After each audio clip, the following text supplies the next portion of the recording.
good morning, good evening, afternoon. Depending on what part of the globe you're on and what time zone you are in. We're going to get started today with today's reading, American Crusade by Andrew Seidel. This was the book I promised to start reading last week.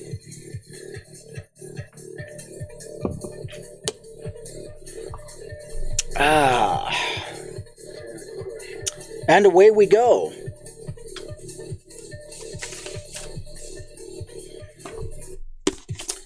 The book as promised. American Crusade. Let's see if we can turn that around. I hate when it mirrors my book. There we go. American Crusade. How the Supreme Court is weaponizing religious freedom. A very important book. Now, the last book we read was The Founding Myth. This was a great book. I love this book. Why Christian Nationalism is Un-American by Andrew L. Seidel. You can follow him here on TikTok. You can order his book on Amazon.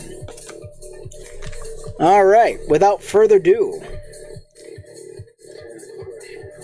let's get busy. All right, starting. Let's do this. Let's go ahead and read the introduction. Introduction, Jesus Take the Wheel. Sandra Day O'Connor said, those who would renegotiate the boundaries between church and state must therefore answer a difficult question. Why would we trade a system that has served us so well for one that has served others so poorly? And truer words could not have been spoken. I am getting sick and tired of that bleed through. Guess we'll have to get closer to the camera. Okay. And away we go. She let go and let God take the wheel. That's what she told the police. Her 11-year-old daughter was riding shotgun in her teal Ford Taurus. Let's see here.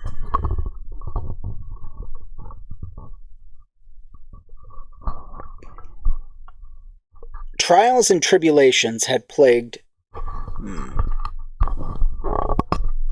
Trials and tribulations had plagued her like Job, and she believed it was time to test her faith in God. So she let her fear go and went for it. She blew through a red light at 120 miles per hour, sliced the front end off of another car, careened backward off the road, toppled power lines,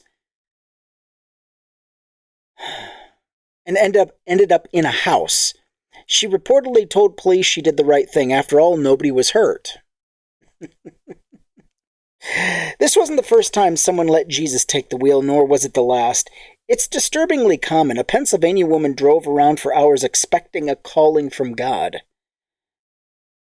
When the call finally came, she obeyed it and drove into oncoming traffic on Route 93. The crash sent 2 people to the hospital, but, quote, God took care of her by not letting her get injured, she told police. She had no remorse. Why would she? She was carrying out God's will.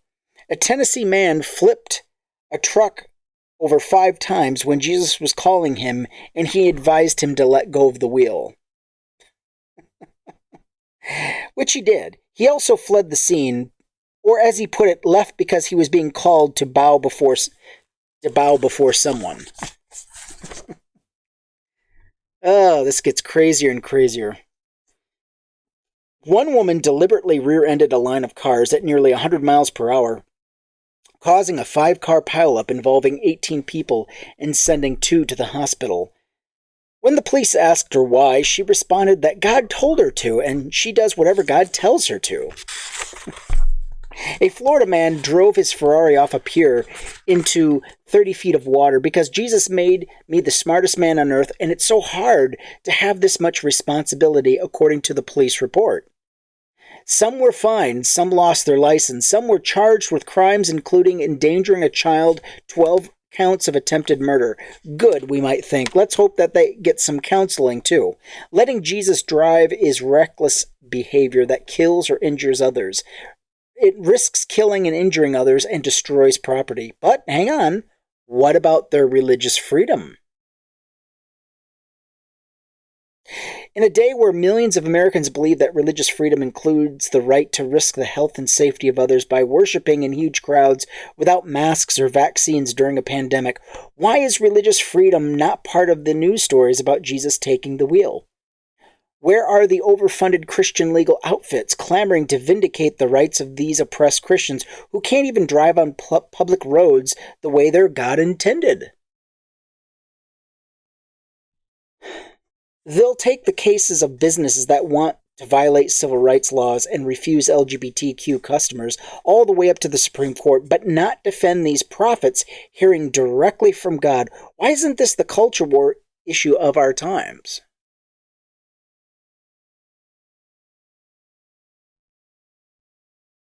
Because it's absurd. And we understand that at a visceral level, the religious claim that Jesus will take the wheel is deadly, and the legal claim is ridiculous. There are laws against speeding, running red lights, and endangering children. If the driver doesn't want to comply with the traffic laws, she doesn't get to drive. She loses her license. The same is true even if one's God is a bit of a backseat driver. Religious freedom isn't a license to drive recklessly. This scenario is easy. But legally, it's the same as the cases we'll explore in this book, such as Hobby Lobby case or the gay wedding cake case, or churches claiming that the blood of Jesus will prevent the spread of a lethal pandemic. Sound familiar, anybody?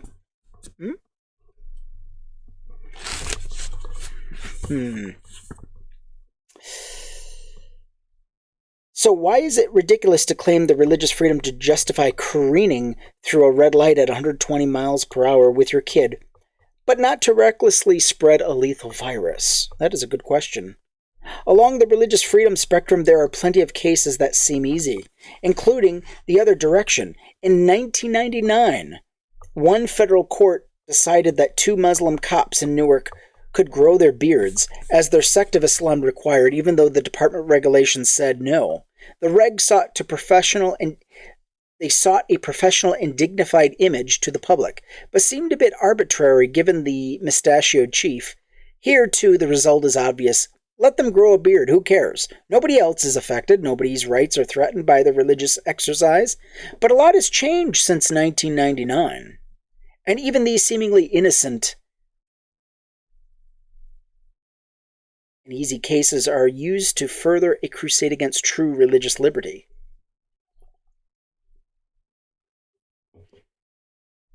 A book of Isaiah tells of a time when people shall beat their swords into plowshares, repurposing weapons of war into implements of production. Security and stability is a lovely sentiment. But American Christians are proving the prophecy false. They're beating plowshares into swords. In particular, they're beating religious freedom into a sword, turning a hollowed tool that protected conscience from government overreach, more of a shield than a farm implement, into a weapon. A network of faithful, well-funded activists groups are attempting to redefine and weaponize religious liberty. I'll call them crusaders throughout this book. The crusaders are perverting this constitutional protection to reshape it into a weapon to impose their religion on others. The weapon is exclusive. You may wield it if you're of the right religion, if you're a Christian, or really if you're the right kind of a conservative Christian. Successfully forging this weapon will codify the receding privilege of its dwindling minority in the face of equality.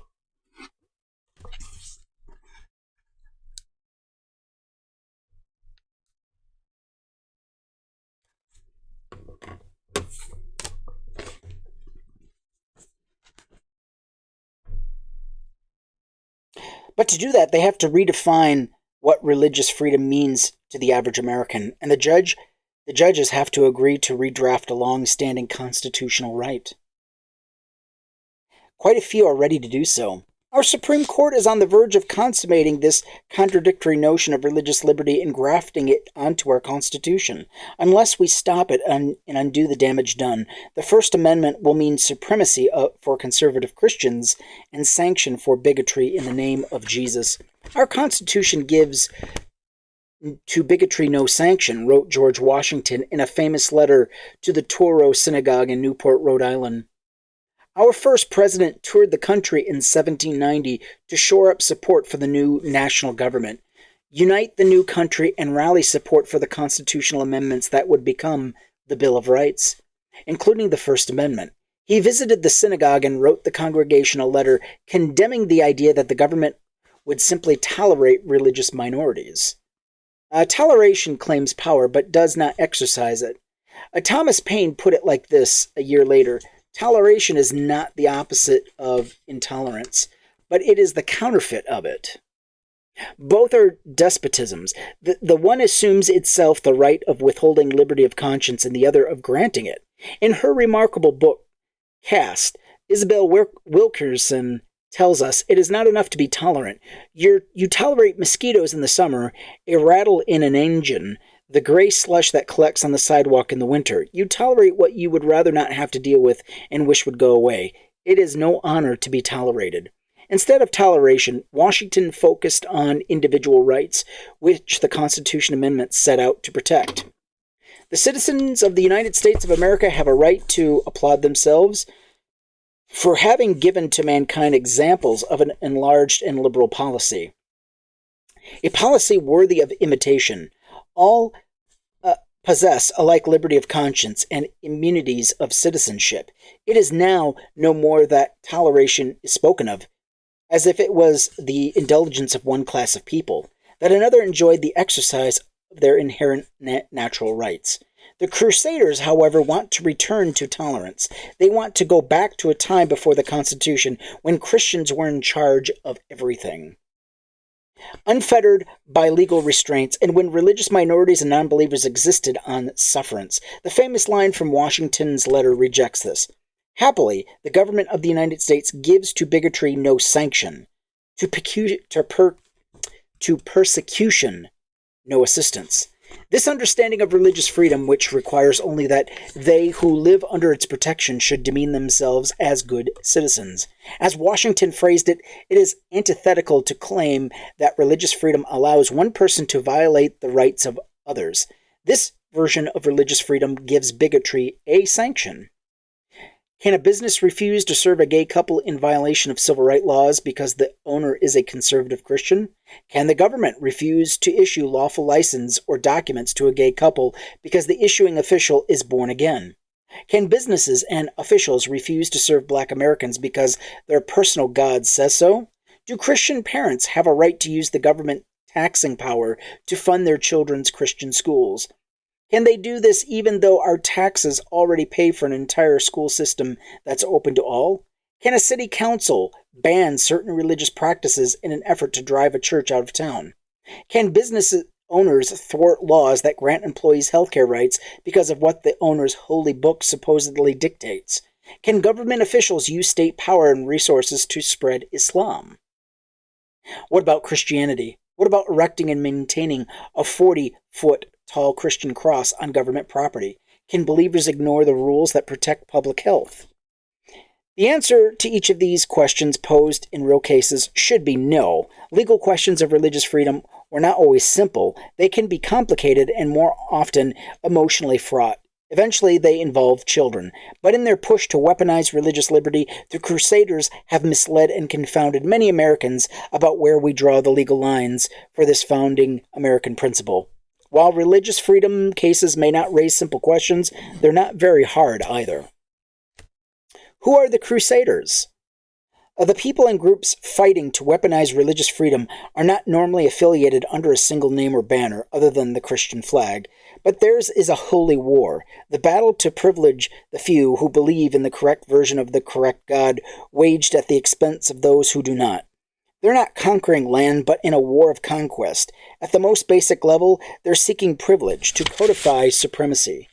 The Crusaders' legal challenges are superficially about Christian crosses, veterans or playgrounds, or private school vouchers, or bakeries and gay weddings, but really they're about religious privilege, often literally about the privileging religion over non-religion, Christianity over other religions, and the right kind of conservative Christian over other Christians.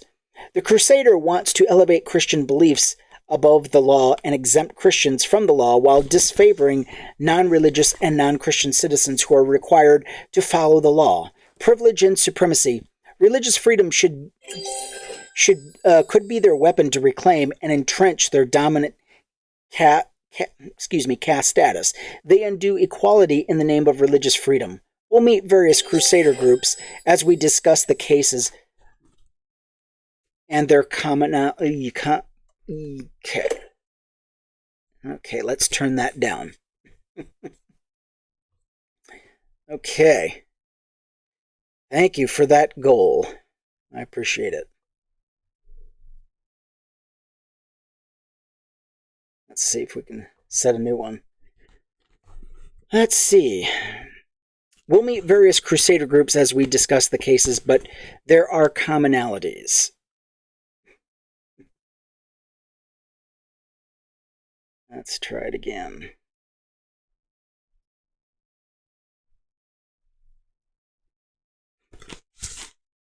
Usually the group was started by a white Christian man, often one with early racist leanings and a professed homophobia. Let's see. Quite a few groups, including the Alliance Defending Freedom, the Family Research Council, and the First Liberty Institute, have early ties to James Dobson.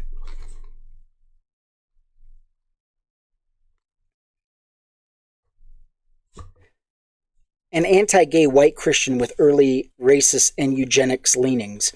Some were started with Koch brothers' seed money. Cash infusion from the Davos Empire are typical.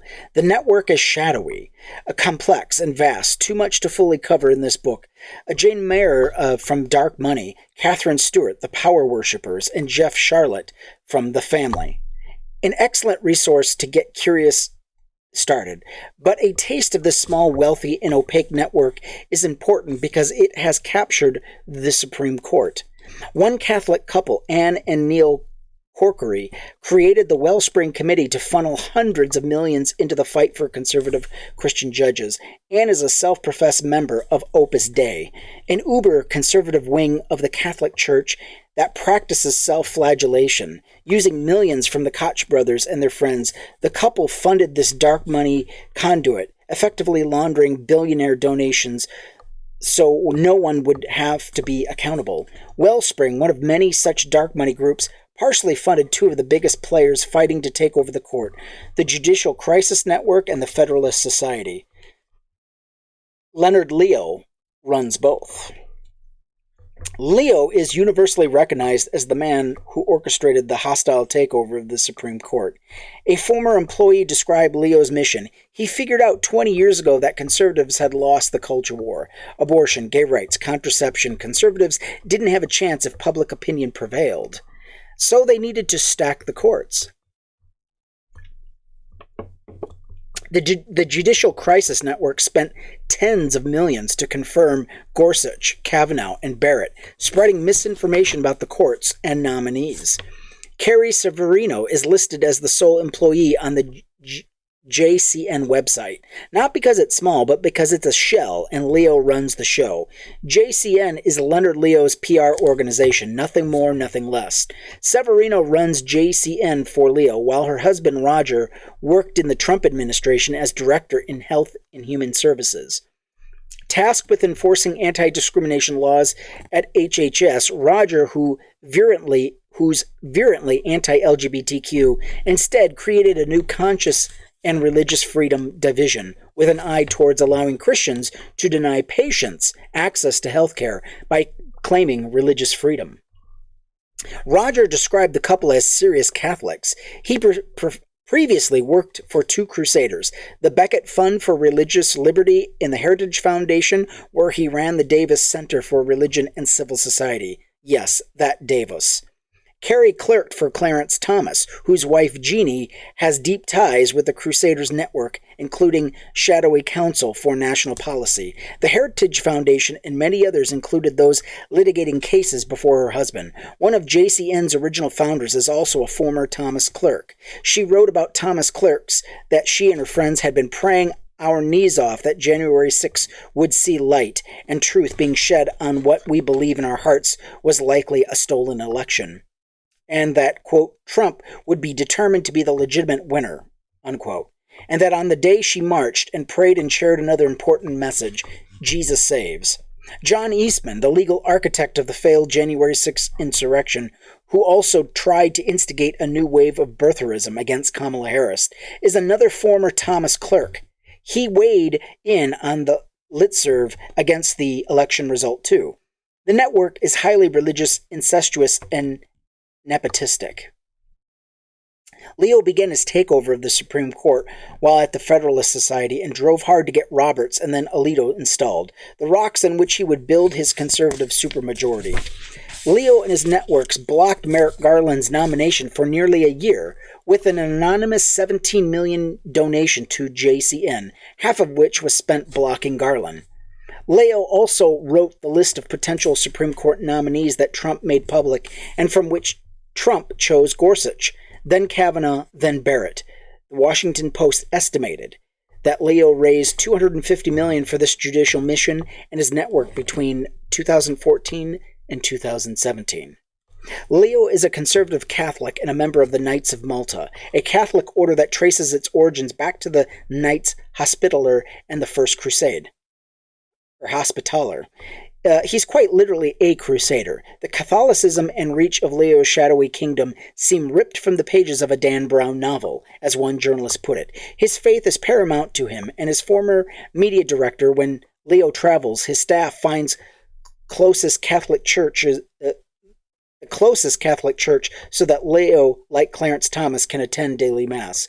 In 2007, George W. Bush appointed Leo as chairman of the U.S. Commission on International Religious Freedom, where he has promptly sued for employment discrimination for terminating a Muslim, and with other employees resigning in protest. Leo was also involved in a group organized by Clarence Thomas's wife that opposed the Ground Zero Mosque.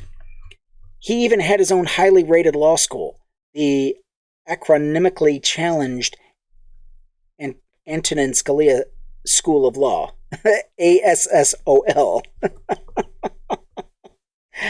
Wow, acronym is not your forte. Yes, the Crusaders are Christians. Some readers will already have reflexive countered some points with various variations on the common theme. They're not real Christians. True Christians don't X, Y, and Z. These people are fake Christians. This argument is part of the problem. Inevitably, such fundamentalism will arise with the complex cultural systems that religions represent. Fundamentalism cannot be stamped out, and it is no use treating it as not really religious, explains Chrissy Stroop in an essay on the subject. These Christians justify their beliefs with their Bible, sermons, and church. Often, the messages they receive have a longer history, more biblical support than the newer, more exclusive strains of Christianity. The fake Christian counter typically pops up when people feel personally attacked because they identify as a Christian or because they equate Christian with good person. The myth that to be a Christian is to be a good person, and vice versa, is persistent and problematic. Morality is independent of religion, and we must divorce these two concepts. Good people are good people. Christians are Christians, and the two are not synonymous. And the more we link them, the more we encourage people to adopt the easy label rather than evaluate the behavior that makes a good person. The conflation of the two is one reason we've been so blind to this ongoing crusade. Put simply, Christians can be bigots, authoritarians, bad people. Most aren't. Many Christians fight for true religious freedom, including pro-choice pastors, nuns saving the environment, the Unitarian minister arrested for giving food and water to immigrants coming across the southern border. Their religious freedom cases tend to be clearer and cleaner and involve helping others, not harming them. It's crucial for kind, empathetic, quality-minded Christians to stand up and fight against this crusade. Not Just the theological label pretending that the Crusaders are not Christians doesn't solve the problem. It makes it insoluble. Hey, Udhef, how you doing? He says, SCOTUS shouldn't have given Trump absolute immunity if they wanted him to follow their orders. Yeah, I think that's a fig leaf, though, for them. The Koch brothers actually pronounce Koch brothers. Can I just call them Koch brothers? Do I have to call them Koch? That's okay. Okay, thank you for keeping up on the audio, Sweet Pea. Awesome. Yeah, the Koch brothers. Yeah, we'll just call them Koch brothers. The weapon is a silver bullet. There will never be enough privilege and power to satisfy the Crusaders, even if the Crusaders successfully weaponize religious freedom. That's only the beginning. The power of this particular weapon is that it is a silver bullet. It can trump any law or rule or norm. Religion is a permission structure that grants people the moral justification for any action, however harmful. A weaponized religious freedom is the legal justification for these harmful acts. Once religious freedom is weaponized, they'll carry it into every other legal fight. Public health measures and civil rights laws are two areas where religious freedom trumping good citizens was once unthinkable, but is quickly becoming the norm. See chapters 5, 11, and 16. And the license to harm others won't end with discriminating against LGBTQ citizens. Crusaders will use it to reestablish white supremacy, something that was made hauntingly clear in oral arguments at the Supreme Court. They'll also bring religious freedom into unexpected arenas, like the fight for voting rights.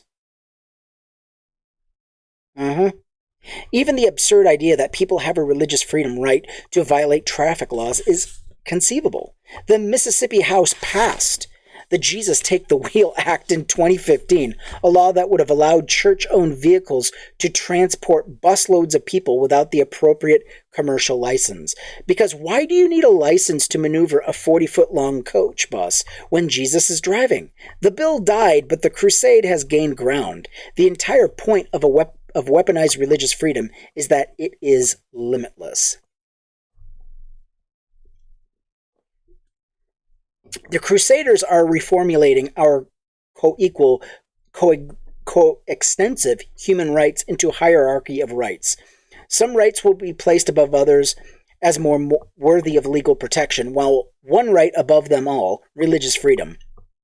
By placing atop the hierarchy of rights the free exercise rights of conservative Christians, a demographic that is shrinking every day, they can act on those beliefs no matter what the cost to society, our secular government, or the rights of others. This is easy to spot in the wild. One blatant example is Mississippi's religious freedom law, a law drafted by Crusaders. Governor Bryant signed the Protecting Freedom of Conscience from Government Discrimination Act in April 2016. The state's third religious freedom law in as many years. The law doesn't defend freedom of conscience from government overreach. It singles out specific conservative Christian beliefs about sex for special legal recognition.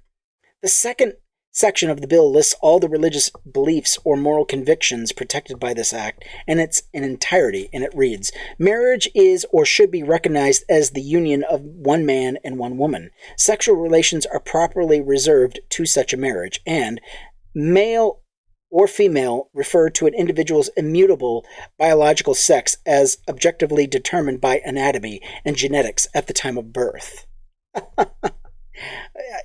They haven't figured out that intersex people actually exist. And they haven't figured out that, intersex, people born with both genitals. What are you going to do about that? Or what about women who have male chromosomes at birth? These people are just beyond ignorant and stupid. The state of Mississippi examined the vast expanse of available theology and singled out 3 precepts from conservative Christianity for special protection. Never mind science, biology, or the beautiful complexities of human sexuality, this doesn't protect religious freedom. It codifies conservative Christian doctrine in the name of religious freedom. Not only does the Mississippi law prefer these beliefs to all others, it privileges actions inspired by the beliefs. Business owners, organizations, and even government officials who hold these special beliefs may deny marriage licensing, housing, foster care, and adoption placement, and marriage-related goods or services, like photography, baking, and floral arrangements, to anyone who has transgressed the sexual dictates of their God. It's easy to imagine what the reaction would have been if Islam or Hindu or Jewish beliefs were codified like this. Millions would suddenly muster to defend the wall of separation between state and church and argue that the government has no power to legally recognize religious tenets. When blocking the law, the lower court explained that it violated the separation of state and church, as well as anti-discrimination principles. The law violates both the guarantee of religious neutrality and the promise of equal protection of the law. And yes, the law preferred conservative Christian beliefs. The state has put its thumb on the scale to favor some religious beliefs over others. The well-written decision surveys American law dating back to the colonial period, but in the end, the decision was simple. The law was unconstitutional because it established an official preference for certain religious beliefs over others. That is what a weaponized religious freedom does. The lower federal court's analysis was spot on. The law is unconstitutional, but 3 Republican judges on the Fifth Circuit Court of Appeals, 2 appointed by George W. Bush, 1 by Reagan, overruled the lower court. Not on the merits, but on a jurisdictional issue that rendered the challenge impotent. The law is still on the books today. The bill was not the brainchild of any elected representative of the people of Mississippi. It was written, promoted, and shepherded through the legislature by a crusader we'll hear more about, the Alliance Defending Freedom. Formerly, the Alliance Defense Fund, ADF, has wormed its wealthy tentacles into every aspect of the crusade, not just here in the States, but also abroad. Emails revealed ADF's widespread involvement with the Mississippi law, including handling legal challenges, drafting legislative language, and producing talking points and signing statements. This law privileges conservative Christianity because that's ADF's goal. The law is a stark warning that the crusader might look like what it might look like if successful. A hierarchy of rights and a hierarchy of religions. The weaponized version of religious freedom replaces our egalitarian understanding of the concept with conservative Christian privilege. That right is the top of a pyramid. That super right then trumps other rights and others' rights. Religious freedom becomes a weapon, a shield beaten into a sword. The Crusaders were explicit about their hierarchy. Mike Pompeo is a conservative Christian who yearns for the end times and said that politics is a never-ending struggle until the rapture. As Trump's Secretary of State, he slapped together the Commission of Unalienable Rights specifically to argue for this hierarchy. That commission produced a report, based in part on biblical teachings, to argue that foremost among the unalienable rights that government is established to secure, from the founder's point of view, are property rights and religious liberty. Religious freedom and property are raised up foremost, with other rights framed as lesser, ad hoc rights, while still others, abortion, same-sex marriage, were downgraded as social and political controversies. None of this is true, as hundreds of experts explained to Pompeo's commission repeatedly. It is a fundamental tenet of human rights that all rights are universal and equal.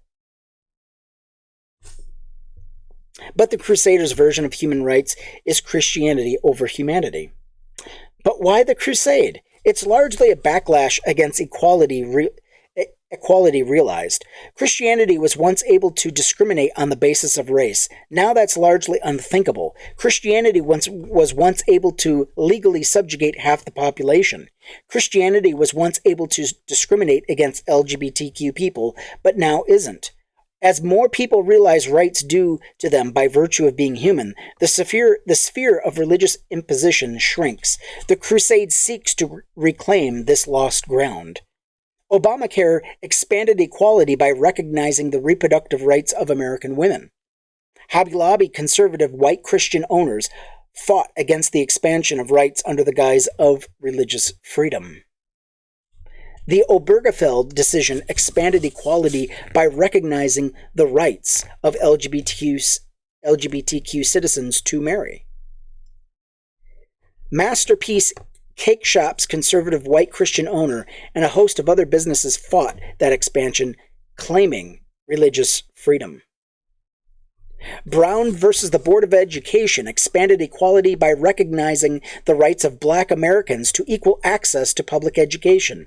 In the name of religious freedom, Christians pushed for school choice vouchers and segregation academies. White Christian Americans facing equality act like martyrs, suffering for their faith. They feel that these expansions violate their rights, but parity is not oppression. Equality, even when it means the erosion of privilege, is not discrimination.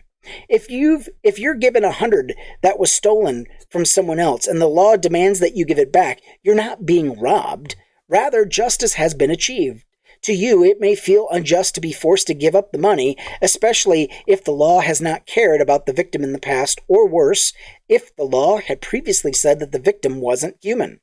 It may feel doubly unfair if the law had, until recently, agreed with your religion. Slavemongers stole enslaved people's lives and complained about the unfairness of losing their property when the United States belatedly abolished slavery and recognized humans as humans. The only injustice would have been the continual refusal to do the latter. To fight against equality is to fight for supremacy. Equality is a threat to Christianity as the dominant caste.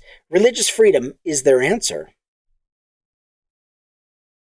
If we put all this together, the silver bullet, the hierarchy of rights, the fight against equality for supremacy, the crusade begins to look like a quest to find a holy grail that will reverse inexorable demographic trends. White Christian American status as the dominant group is threatened, and when the dominant group or caste in society feels threatened or left behind by circumstances, it reacts or overreacts by seeking a way to retain the status. Some political scientists credit dominant group status threat for Trump's 2016 electoral victory. Fearful white Christians aligned with the person claiming he'd bring back America they knew, the America where they dominated all others. Diana Mutz, a leading proponent of this theory, argues that the 2016 election was an effort by members of an already dominant group to assure their continued dominance, and by those in an already powerful and wealthy country to assure its continued dominance. In caste, Wilkerson posits that the source of their discontent is the end of an illusion, an awakening of the holes in the article of faith, that an inherited, unspoken superiority, a natural deservedness over subordinated castes, would assure their place in the hierarchy. They had relied on this illusion, perhaps beyond the realm of consciousness, and perhaps needed it more than any other group in a forbiddingly competitive society. The disillusion strikes at their identity, and they chose to fight reality rather than diminish their self-image. Fox News' success comes partly because the hosts tap into this fear, so that white Christians sitting comfortably on the couch, safe at home, feel threatened. Other researchers are finding evidence for the preservation of dominance as well, and it ties closely to Christian nationalism, the subject of my first book. In 2021, survey found that simply mentioning the fast-changing religious demographics in America elicited a threat response and triggered defensive political stances among Christians. Simply acknowledging shifting demographics created a feeling that their religious freedom was threatened and pushed them toward Christian nationalism and Donald Trump. They conflate demographic loss with a threat to their freedom, which suggests that they fundamentally misunderstood religious liberty as privilege, that they believed freedom means enjoying the trappings of their dominant status. Studies agree that religious freedom means something very different to white American Christians than it does to other Americans. One 2020 election study showed that voters who believed religious freedom was the most important issue and chose their 2020 presidential candidate accordingly also thought that the federal government should declare America a Christian nation. These voters ranked religious freedom above the economy and abortion, and they want a Christian nation. As Sam Perry, one of the researchers, explained, it's almost as if religious freedom is code for Christian freedom. The government aligning with one religion is the death of religious freedom. They see it as the definition of religious freedom. This is the essence of Christian nationalism and the antithesis of true religious freedom. The crusade is a quest to remake a protection into a weapon for maintaining a dominant group status in the face of waning demographic power. This isn't a novel observation. This legal offensive to elevate Christian religious liberty over other civic goals is coming even as the share of Americans who ascribe to no religious faith is steadily rising. And as white Christians have fallen to a minority share of the population, wrote Ronald Brownstein in The Atlantic, religious freedom is a weapon for white Christian Americans to plant their crosses on public land, declaring it theirs, not ours. For white Christian Americans to discriminate against lesser groups, lesser castes. For white Christian Americans to remove their children from public school systems, integrated and diverse, and put them in private religious schools at taxpayer expense, forcing taxpayers to maintain two educational systems, one for everyone and the other for a waning dominant caste. For white Christian Americans to deny bodily autonomy and reproductive freedom to people deemed subservient by their holy book. For white Christian Americans to opt out of public health measures meant to protect everyone in a pandemic.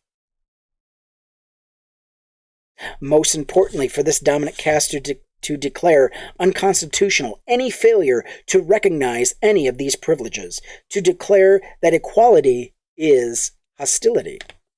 The expansion of equality and withering religious and racial hegemony is the contested territory in many religious freedom cases. This means that Christian privilege should be losing, not winning more often.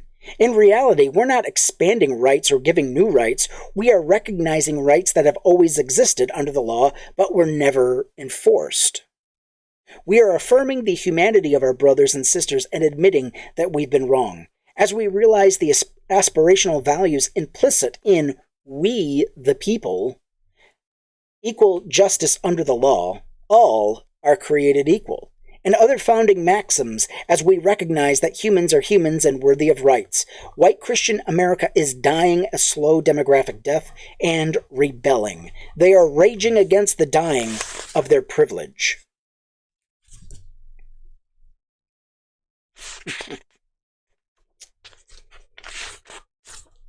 Author's note, jargon be damned. This book is not meant to be comprehensive. It's a warning that the First Amendment is being destroyed. In its place, crusaders are forging a weapon to ensure their supremacy. This book will tell the real stories behind recent religious freedom cases to explain true religious freedom. Sometimes we legal professionals get buried under legalese, procedure, judicial philosophies, and precedents. Sometimes we hide behind them.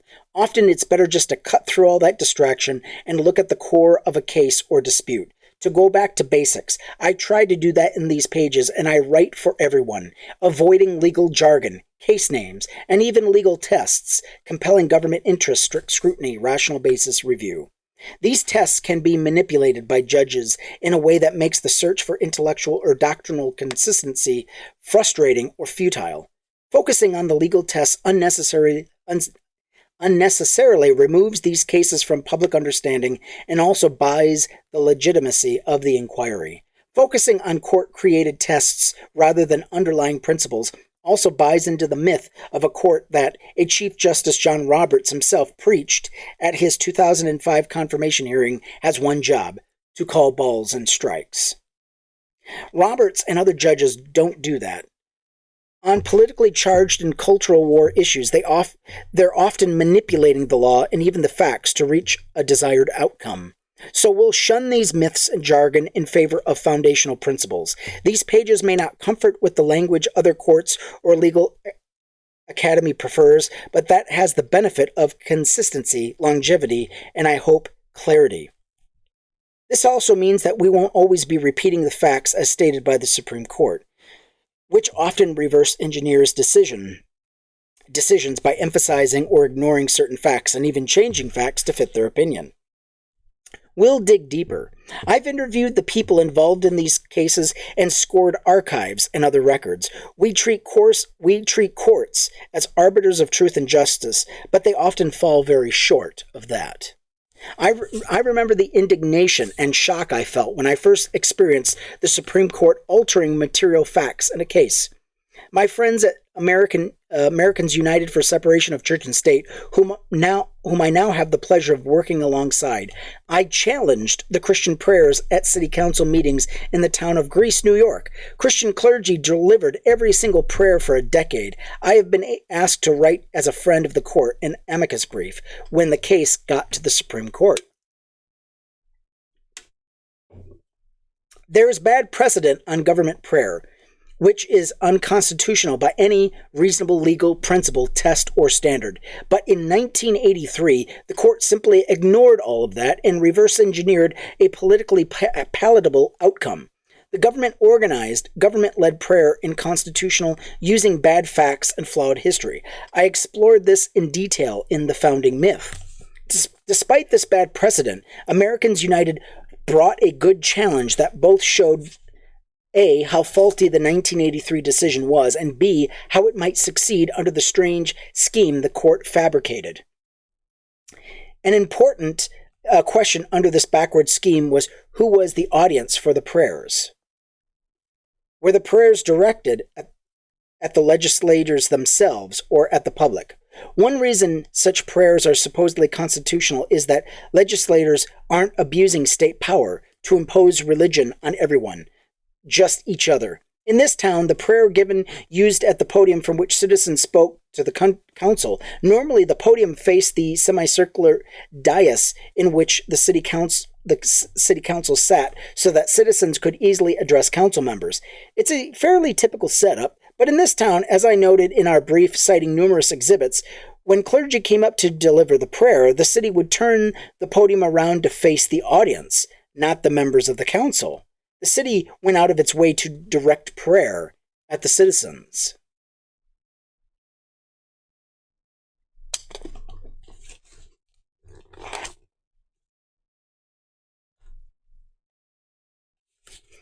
This was irrefutably factual proof that these prayers were not meant for the council members personally, but were imposed on citizens attending the meeting to hear about property taxes or restaurant licenses or kids' schools. People had to endure a Christian prayer imposed by their local government simply to participate in the government. The court altered this irrefutable fact. Quote, the principal audience for these invocations is not indeed the public, but lawmakers themselves, who may find that a moment of prayer or quiet reflection sets the mind to a higher purpose and thereby ease the task of governing, wrote Justice Anthony Kennedy in a 5-4 decision. It may seem like a small thing, but the abnegation of reality by the highest court tasked with truth and justice is rather a big deal. The fact was inconvenient, so it was changed. I asked Ayesha Khan, the AU attorney who litigated this case up to the high courts, about this. This was a complete distortion of the undisputed facts. It was unprincipled, results-driven decision-making by conservative activist judges. Pure activism, she said. The justices twisted the facts and reality to suit their political agenda. The fact was integral in the outcome in previously bungled cases, making the task of reverse engineering here more difficult. So reality was simply altered. And now for generations of law students, the laws that read this case, that is reality. You must unshackle your mind from the belief that the Supreme Court is an impartial arbiter of truth and justice. The crusade depends upon people believing this myth. McConnell, Trump, and Leo cheated and stole and packed the courts to put their collaborators in place, not because they would administer justice even-handedly, but because they wouldn't. One final note. You'll notice that I often use exclusive language when talking about religion in this book. I write churches and Christianity rather than house of worship or religion. Yes, because this crusade is about privileging Christians. Occasionally, minorities will be swept into decisions benefiting Christians, but this crusade is about Christian privilege. I won't help perpetuate the myth that this version of religious freedom is ecumenical. Interesting.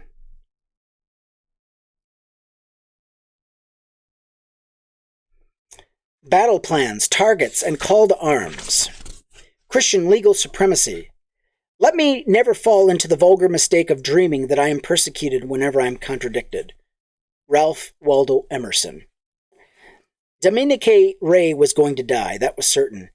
Many believed he deserved death. Ray's crimes were horrible, the stuff of parents' nightmares.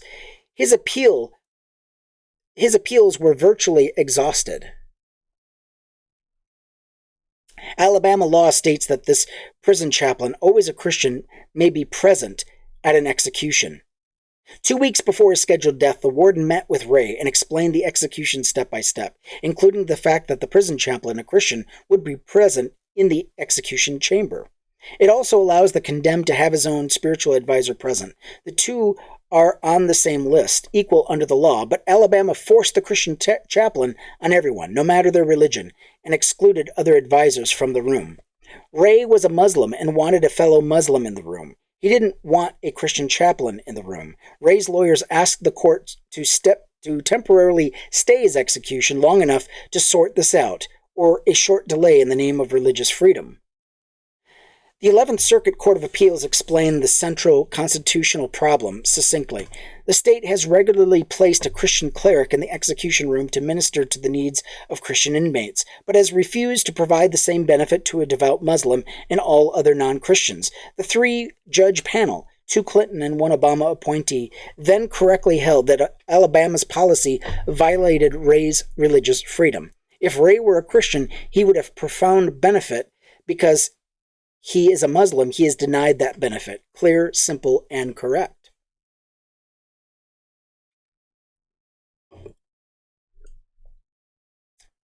The conservative bloc of the Supreme Court disagreed. In 2-paragraph opinion, the 5 justices said that Ray took too long to raise this religious freedom issue. Ray learned of the chaplain issue on Wednesday, and his lawyers filed a religious freedom lawsuit on Monday. Ray would die on schedule. Chief Justice John Roberts and Justices Clarence Thomas, Samuel Alito, Neil Gorsuch, and Brett Kavanaugh were in such a rush to see Ray executed that they ignored the religious freedom of a dying man. Ray was a black Muslim, not a white Christian, so unlike every Christian Alabama executes, Ray died without religious consolation. His imam was not in the room, nor was the Christian chaplain. A last-minute concession. Ray was pronounced dead about 2 hours after the justices issued their 2 paragraphs. 18 months later, Justice delivered a keynote speech on to Leonard Leo's Federalist Society and had the gall to lament the degradation of religious freedom. It pains me to say this, but in certain quarters, religious liberty is fast becoming a disfavored right. But for Alito, that feeling only seems to extend to Christians.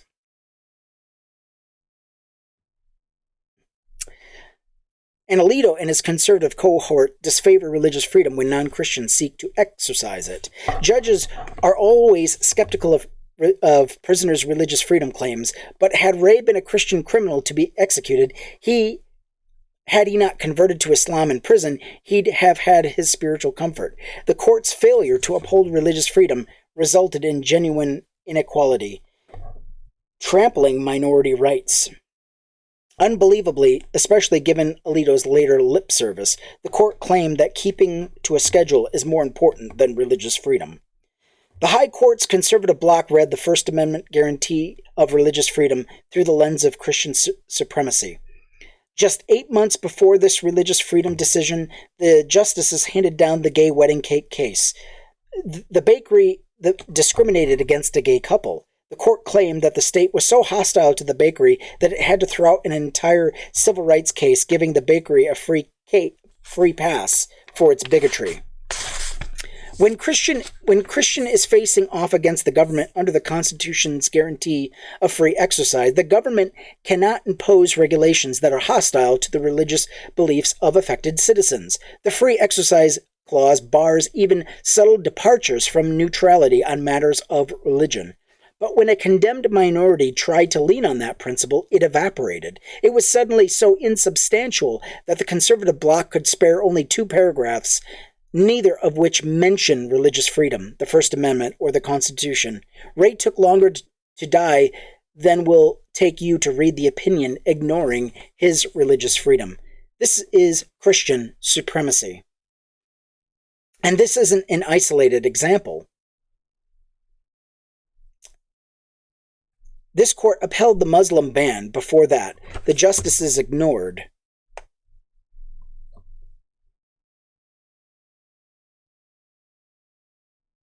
Literally did not examine the constitutional principle that our secular government cannot fund religion when it held that Missouri must give taxpayer funds to a church because refusing to do so was religious discrimination. The court did this same thing in Montana, forcing the state to tax citizens for the benefit of Christian parents and Christian schools. We saw it again when the court allowed the government to spend hundreds of thousands of dollars displaying and maintaining a 40-foot concrete Christian cross on government property. And it almost happened again a month after Ray's execution, but the backlash against Ray's execution had been furious, swift, and international. The outcry was enough to change the outcome in a nearly identical Texas case. Texas was set to execute Patrick Murphy, who had converted to Buddhism a decade earlier. Texas gave Murphy a choice. He could either have a Christian prison chaplain or no chaplain, die with the state's preferred God, or die alone. Murphy challenged this, claiming religious freedom, and his challenge received more attention because of Ray's loss. Murphy lost in the lower courts, which cited Ray's case, but this time the Supreme Court stayed the execution over Thomas Alito and Gorsuch dissent. Kavanaugh wrote an opinion that backtracked on Ray's case. Too late for Ray. But Kavanaugh also suggested that the state could allow religious advisors only in the viewing room, not the death chamber. So Texas banned prison chaplains and religious advisors from the execution chamber. Alabama did too. These new bans were challenged. In February 2021, the court blocked Alabama's execution of Willie Smith, a Christian, because the state would not let his pastor in the execution chambers to provide consolation. That September, the court stayed Texas from executing John Ramirez, a Baptist who not only claimed a religious freedom right to have his pastor in the room, but also for that the pastor to lay hands on him and pray out loud as the state kills him. It blocked the rule in Ramirez's case in March. Christians are still favored. The Muslim lost and was killed with 2 paragraphs. But Christians thumping their Christianity received full briefing and oral arguments for their religious freedom. The Crusaders also came to their defense. Christians are litigating more religious freedom cases under this court and winning more than ever. That's not because this Supreme Court is vindicating religious freedom, but because it is dividing our nation along religious lines. It is on the path to make Christians a favored, privileged class, and non-Christians second-class citizens.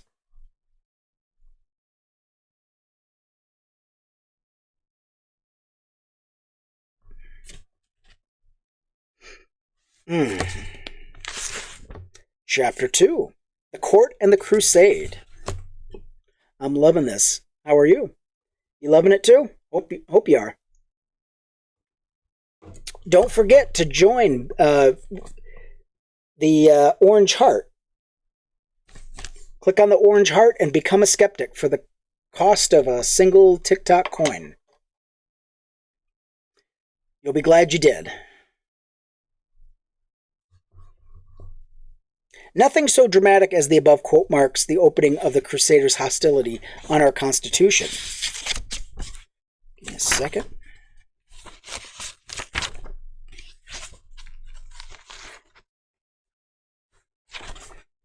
But the Roberts Court issued a clear call to arms in 2010. The Crusaders set up cases and the Supreme Court knocks them down. Together, they're weaponizing religious freedom as a constitutional right.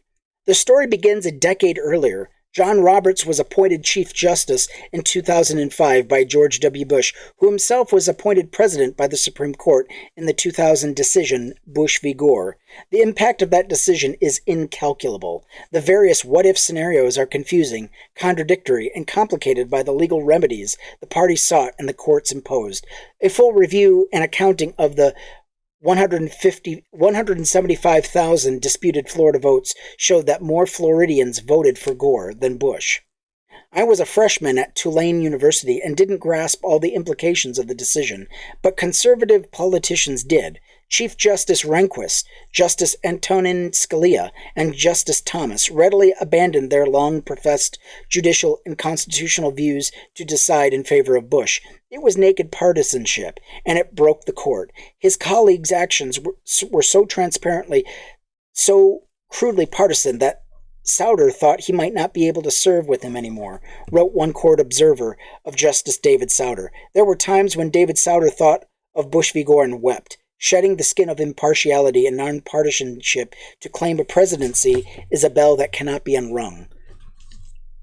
Certainly, it made clear no politicians who can read demographic trends that judges would be more important than ever in the future. Capturing judgeships would help maintain political power and even minority rule of a party shrinking demographically. There's a good argument to be made that packing and capturing the judiciary began earlier. Others date it to the replacement of Thurgood Marshall with Clarence Thomas, an unqualified Republican operative credibly accused of sexual harassment, an accusation he denied.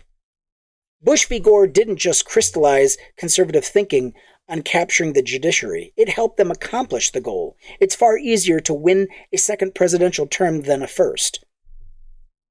Had Gore been president, who knows what might have happened in the 2004 election, and who would have been president in 2005 when Chief Justice William Rehnquist died. But W was a W-appointed John Roberts. This marked the first time the court had 4 Catholics, Roberts, Scalia, Kennedy, and Thomas. W nominated the 5th, Sam Alito, a month after Roberts was confirmed. Before Roberts' decision involving religion and the Constitution were haphazard and reliably favored neither side. The court's twin decision involving 10 Commandments displays exemplify this.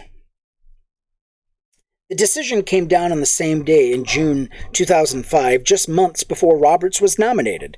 Both decisions were 5-4. The 10 Commandments monument at the Capitol in Austin, Texas, was constitutional and allowed to remain.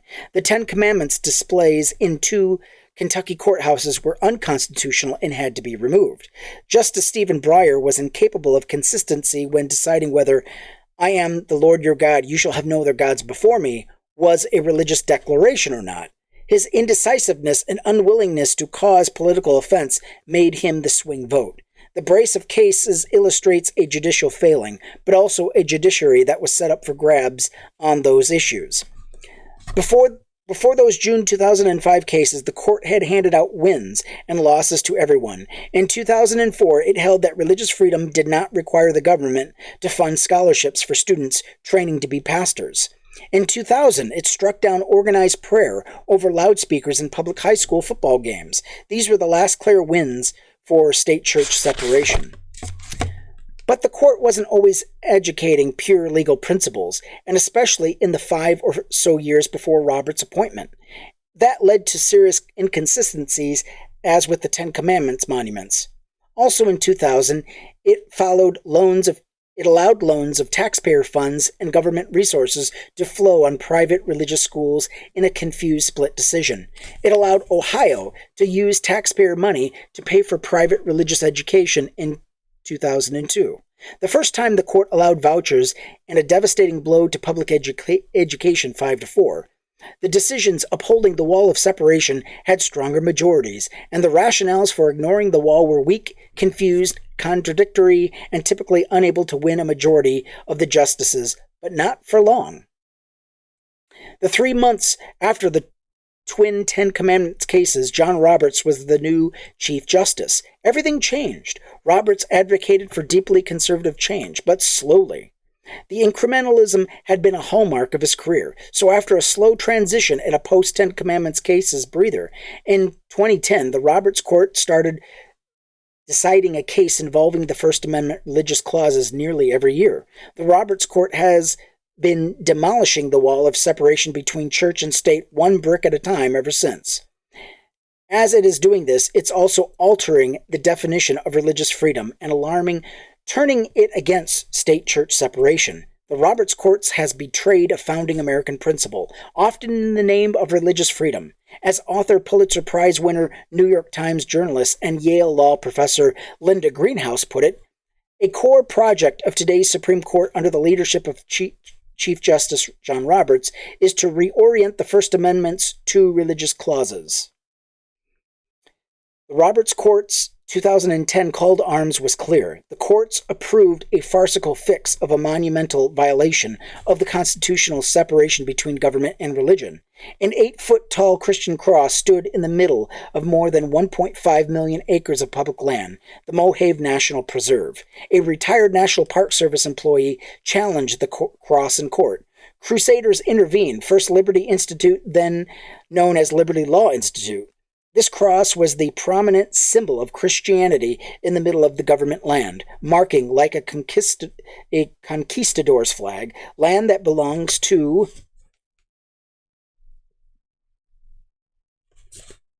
we the people for we the Christians. It was unconstitutional by any measure. Complying with the Constitution by removing it was seen as a threat to Christians, symbolic of their loss of dominant status. To ensure the cross stayed up, Congress transferred out of sea of 1.5 million acres, the 1 acre of land under the cross, to a private entity that would maintain the cross or lose the land. If the cross came down, the land reverted to the United States. This wasn't a solution to the constitutional violation, but a way to perpetuate the violation. That sham of a remedy was challenged because, like the cross, the land transfer itself had a religious purpose: to display the symbol of the Christian religion. In a 5-4 decision, the Roberts Court approved the sham. This mockery signaled a willingness to accept the flimsiest of legal fictions over constitutional principles. More ominously, the Supreme Court agreed to accept the fiction because it would be employed against constitutional principles if the result privileged Christians. The message was unmistakable: Christianity first, the Constitution second, if at all. The Crusaders heard the message, and the floodgates opened. They filed lawsuit after lawsuit, stoked fear of status loss, and raised millions. In 2011, the court allowed a voucher program to send taxpayers' funds to religious schools by denying religious ability to challenge the program in a 5-4 decision. In 2012, it said that religious organizations can legally discriminate when hiring clergy, weaponizing that against employees with no religious entities or duties. In 2014, it said that religious freedom can override the rights of other citizens, and upheld the Christians' only prayer, the town of Greece, New York, imposed on citizens. In 2017, the court forced taxpayers to fund a Lutheran children's ministry and church. In 2018, it rediscovered a potent argument, hostility toward religion, and used it to let a business owner violate states' civil laws and discriminate against protected classes of people. That same year, after bemoaning hostility toward Christians in that case, it upheld Donald Trump's Muslim ban. In 2019, it abandoned the need for a sham remedy and simply decided a massive Christian cross on government property didn't violate the constitutional separation between state and church. In 2020, it continued to abandon the pretense and said that taxpayers must fund religious schools 5-4, another betrayal of founding American principles. Later that year and into the next, it also began striking down public health measures in the name of religious freedom.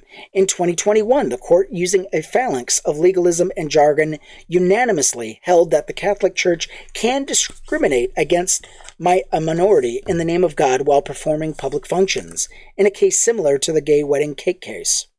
This run of religious cases is remarkable, and it is deliberate. Unlike other courts which handle anything that gets filed, the Supreme Court chooses which cases to take.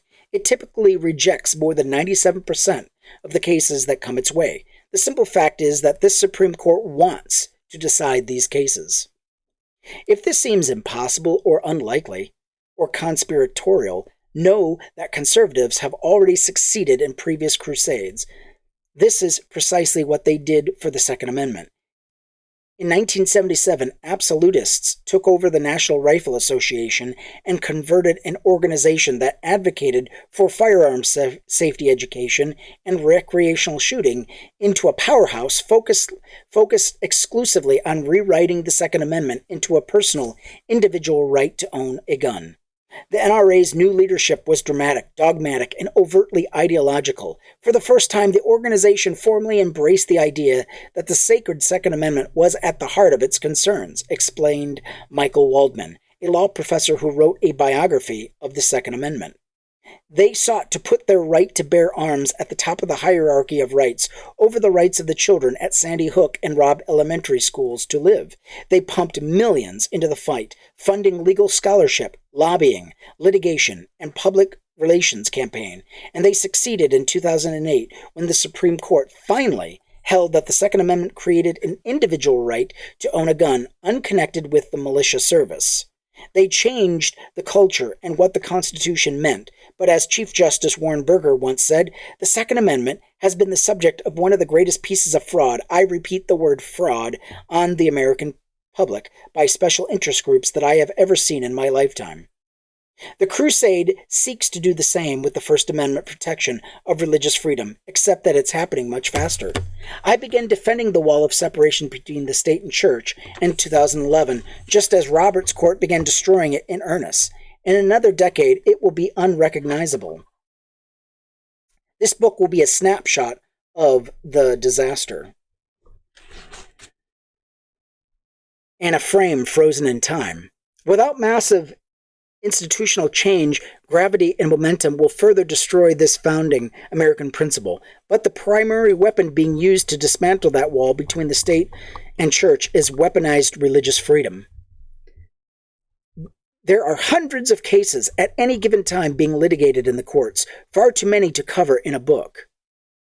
These are pushed by a phalanx of overfunded, Koch-backed crusade groups that have focused their energy on this singular issue because of its potential to change everything. Again, Linda Greenhouse gets it right. There are plenty of cases making claims that would have been dismissed out of hand not too many years ago and now have to be taken seriously by those of us worried about the growing threat that our increasingly weaponized free exercise clause poses to civil society. The Supreme Court didn't just call for the crusade, it joined it. It ought to be obvious by now, but still it must be plainly stated. The Supreme Court has been politicized. It openly crossed that Rubicon in Bush v. Gore. It has been packed asymmetrically as the Democrats ceded this ground to the extreme Christian wing of the Republican Party. The new guiding principles of this new Supreme Court is not the Constitution or law, but simply this: Christianity wins. Sure, other religions will sometimes win, but if you're waging an outcome of the case, ignoring the law, and bet on conservative Christianity, the Supreme Court is not the institution you learned about in high school. A court of justice that protects the powerless. A court that honors the words etched in stone on the facade of its own building. Equal justice under the law. That myth is the true facade, and it brought us to this disastrous juncture. The Supreme Court is a deeply conservative, retrogressive institution and has been for nearly all of its history. The bright spots, such as the Warren Court, were fleeting and led to the political backlash and retreating court. This is the court of Plessy versus Ferguson, of Dred Scott, and of fugitive slave laws, of trying to suffocate the New Deal in the cradle, of gutting the powers of the 14th Amendment, won with the blood of so many Americans during the Civil War, of the Japanese internment camps, of Muslim bans, of billionaires and corporations and political gerrymandering, and gutting voting rights. The story of the Supreme Court is Bush v. Gore. It is a politicized body and packed with political activists. 3 of the current justices worked for Bush on the Bush v. Gore litigation: Kavanaugh, Roberts, and Barrett. Helping assemble Bush's team of lawyers was Christian nationalism and deep conservative Texas Senator Ted Cruz. I called John and asked him to help. Within hours, he was on the plane to Florida. Roberts worked in the Reagan White House. So did Clarence Thomas. Scalia worked for Nixon and Ford. So did Rehnquist, and before that, as an advisory to Barry Goldwater's campaign. Kavanaugh worked in the Bush White House, married a Bush aide, and was on Ken Starr's team pursuing President Bill Clinton for crimes that seemed tame after Trump's tenure. Kavanaugh even drafted parts of the final Starr report. Even Kavanaugh was credibly accused of sexual assault during his Supreme Court confirmation. He screamed at senators while undisguised loathing and uncontrolled anger. He promised partisan retribution on his political enemies, speaking of reaping the whirlwind, suffering, consequences, saying that what goes around comes around. The justices didn't just call for the crusade, they actively participated in it. Leonard Leo, the power broker of the Federalist Society, selected them and supported or even forced their nominations through because their ideology lined with the crusade.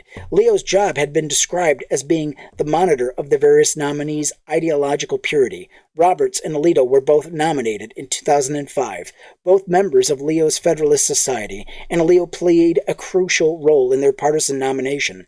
Clarence Thomas, a longtime friend of Leo's, is a member of the group too. All told, Leo is responsible for the confirmation of Roberts, Alito, Gorsuch, Kavanaugh, and Barrett. These 6 votes on the Supreme Court, and Leo chose 5 for their ideology, a crusader ideology. John Roberts authored briefs in the first Bush's Department of Justice alongside Ken Starr, arguing that public schools can impose religion on children at graduation ceremonies and that Christian Bible clubs can use public schools to organize. He argued unsuccessfully for an entire rewrite of state-church separation jurisprudence, but he's done that on the bench. He litigated those cases along crusaders, including the American Center for Law and Justice, which would go to bat for Roberts during his nomination, especially when it came to issues of religion and the law. In private practice, Roberts represented Connolly School of the Holy Child, a Catholic school that wanted to construct a 30,000 square foot building in a residential neighborhood without going through the zoning process. Roberts wrote that when states exempt religion from secular requirements, it is invariably constitutional. This argument has been implemented in several decisions we'll look at in this book, perhaps culminating in the 2021 Philadelphia foster care case, an opinion that Roberts himself wrote. As the New York Times explained, he always advocated and the most conservative course in the Reagan White House, taking positions even more conservative than his prominent superiors, criticized court decisions that required a thick wall between church and state, and defended self-imposed prayer and supporting transferal government resources to parochial schools. All of these stances became part of the crusade. Roberts' Reagan White House memos are revealing. In one, he agreed that decisions like the 1980 Supreme Court decision striking down a Kentucky law requiring a Ten Commandments display in every public school classroom betrays a hostility to religion not demanded by the Constitution. Labeling state-church separation as hostility toward religion instead of a basic constitutional guarantee that protects religious freedom is a hallmark of the crusade and something Roberts incorporated into decisions furthering the crusade, such as Montana decision discussion in Chapter 14. Roberts himself appeared hostile to the ACLU on issues of law and religion, and supported the constitutional amendment that would allow public schools to impose Christian prayer on school children. He also lamented a 1985 Supreme Court decision that correctly struck down Alabama schools' minute of mandatory silence for meditation or voluntary prayer. Roberts wrote, "We still have an uphill battle to return prayer to schools. We, battle, return prayer to schools. This is the language of a crusader." Samuel Alito. Alito was nominated a month after Roberts was confirmed. Alito pledged his fidelity to crusader ideology early in his career.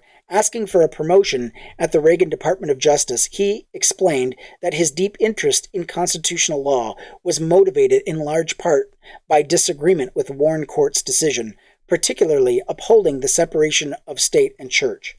He began, "I am and have always been a conservative," and ended with, "I am a lifelong registered Republican, a member of the Federalist Society." As his appellate judge records show, he put his ideology into practice. After his Supreme Court nomination, Alito fearlessly told senators he believed the court might have gone too far in separating church and state. and reportedly told Senator John Cornyn that the court's decision gave the impression of hostility to religious speech and religious expression. Again, framing the constitutional line drawn between state and church as hostility is a key argument for the attempt to weaponize religious freedom. Alito revived this hostility argument for the crusade, and it has proven crucial in many cases, as we'll see. Alito spoke to a group of fellow Catholic lawyers Advocati Christi. In 2017, he said, "It is up to all of us to evangelize our fellow Americans about the issue of religious freedom." Antonio Scalia. Before Neil Gorsuch, there was Antonio Scalia. Scalia and Leo were longtime friends. Joan Biskupic writes that traditional Catholicism was integral to Scalia's identity, and quotes Leo on the fervent faith they shared. It's pretty clear to me that Scalia believes the Catholic Church is the one true church. Scalia believed in a literal devil and a dead constitution. Dead, dead, dead. He was the kind of judge Leo wanted. When Scalia died, nearly a year left in Barack Obama's administration, the Republicans refused to even consider any replacement, a gross departure that politicized the court and effectively changed its size. Leo raised millions of anonymous dollars opposing Obama's nomination. Before he and Trump finally replaced Scalia, 14 months after his death with Neil Gorsuch, before he was judge, Gorsuch penned an opinion piece for the National Review attacking American progressives and liberals and their overweening addiction to constitutional lawsuits to affect their social agenda on everything from gay marriage to the use of vouchers for private school education. The article doesn't mention the lawsuits conservatives coordinated to, for instance, redefine the Second Amendment. Gorsuch's crusading tendencies were a bit less obvious until he was on the bench, but Leo presumably knew he was just picking. Before joining the High Court, Gorsuch dissented in a case involving government displays of a 12-foot memorial cross stamped with state insignia along highways, and argued that it was a biased presumption to say that state Christian crosses amount to state endorsing Christianity. This was just 7 months after the 2010 Devault.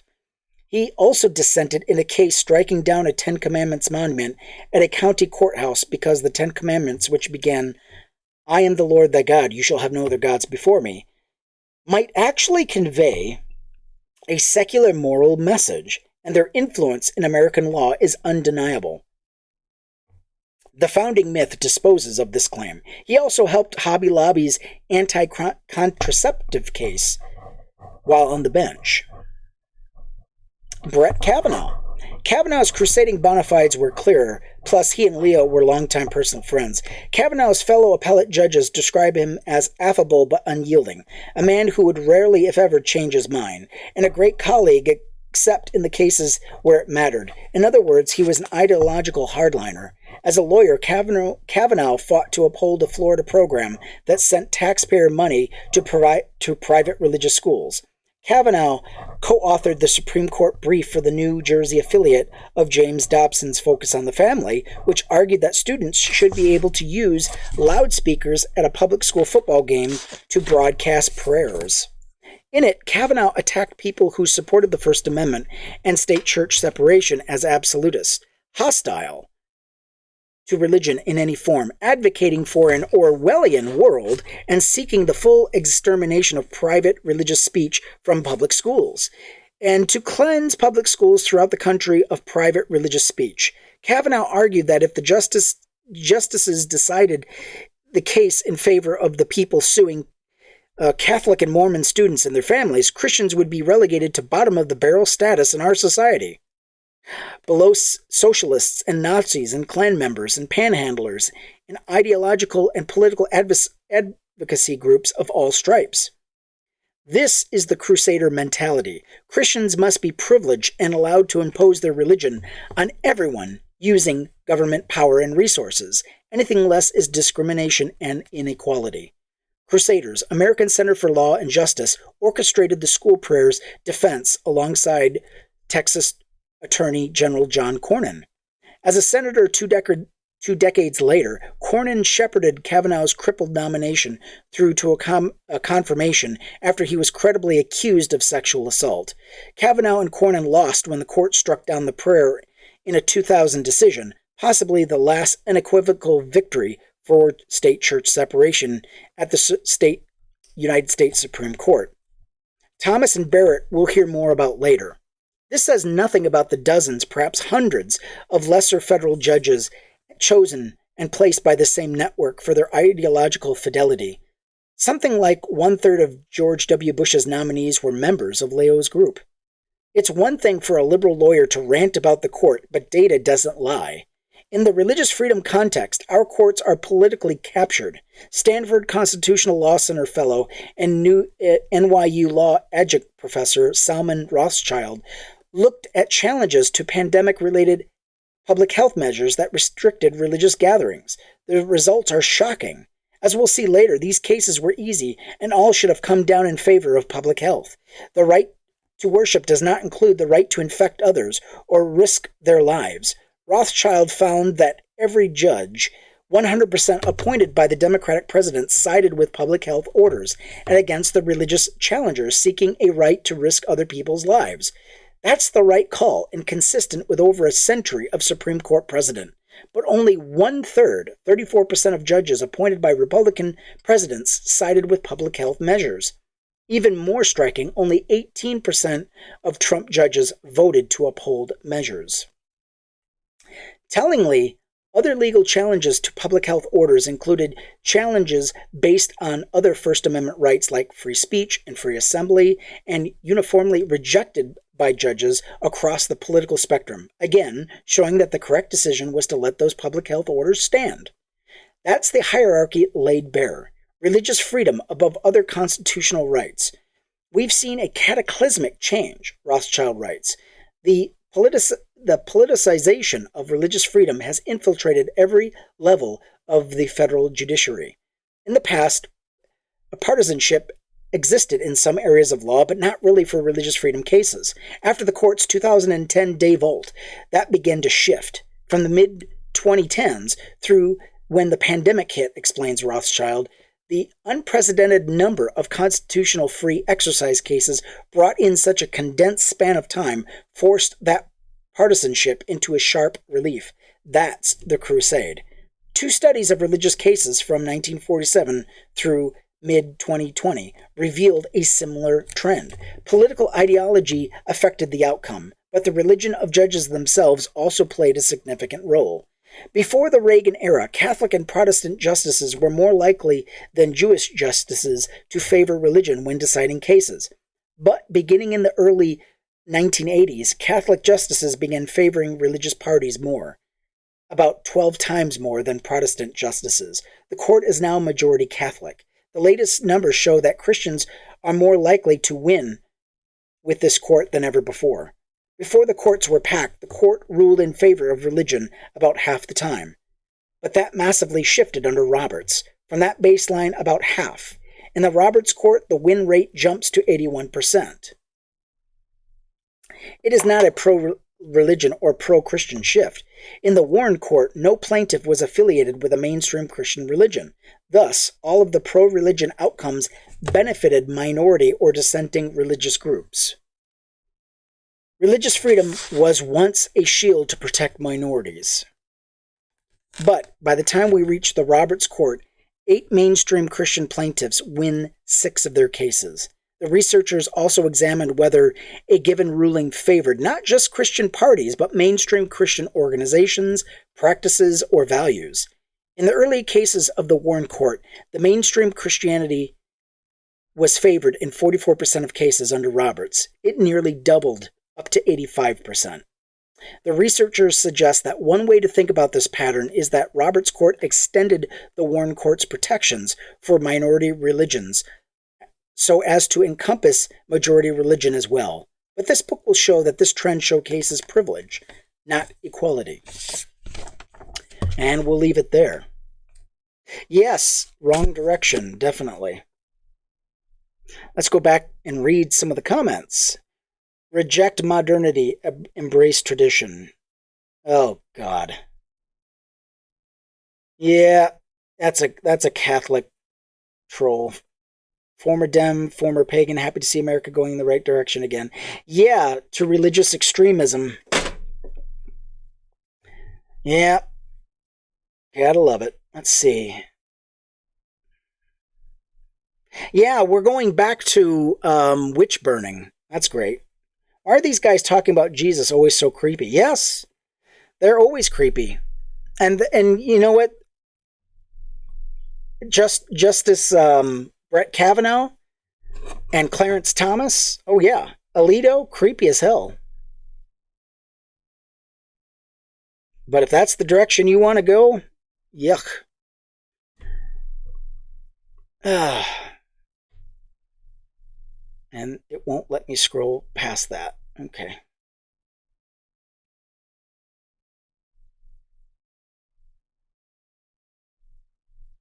But anyway, yeah, that's what I have. I've read the introduction and the 2 chapters, so I'm not sure when I'll get to this book again. Hopefully, maybe Monday. We'll see. We'll see how much energy I have. But with that, I want to thank you so much for staying with me, and I'm going to keep reading.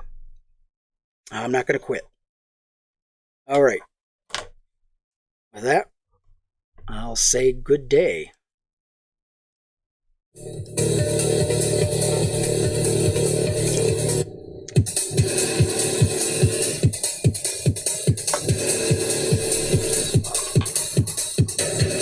Pressure. Feeling pressure.